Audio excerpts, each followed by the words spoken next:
मैंने एक दिन में आकर फैसला कर दिया और परीक्षण हो गया, ऐसा नहीं हुआ। जैसा मैंने पहले कहा था, आज मैं फिर उसको दोहराना चाहता हूं, इसके पीछे 50 साल का अन्वेषण, अनुसंधान, परिश्रम, हमारे वैज्ञानिकों का प्रयास, पोखरण की चिलचिलाती धूप में, गर्म बालू में,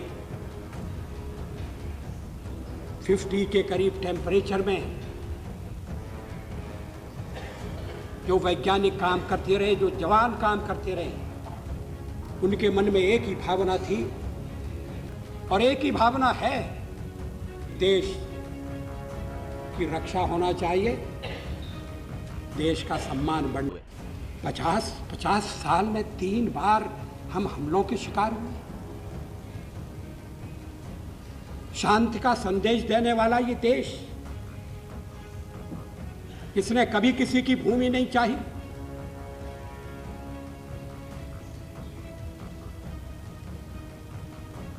जिसने आक्रमण नहीं किया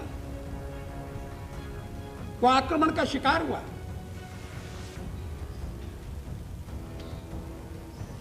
अपनी जमीन हमें छोड़ना पड़ी, हम उसे फिर से वापस लेने की कोशिश कर रहे हैं, बातचीत कर रहे हैं, वो बातचीत के द्वारा संभव है।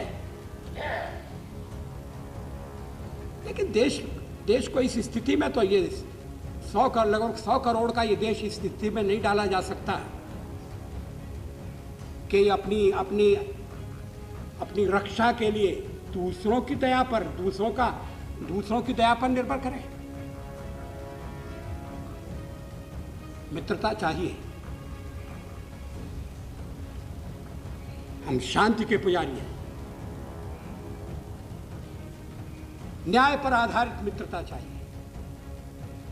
पारस्परिक हितों का संवर्धन करने वाली मित्रता चाहिए।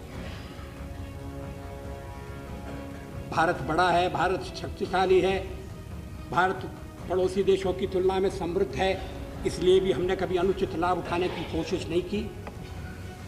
आखिर गुजरात डॉक्ट्रिन का निचोड़ तो यही था, लेकिन ये स्वीकार करने में गुजरात साहब को भी संकोच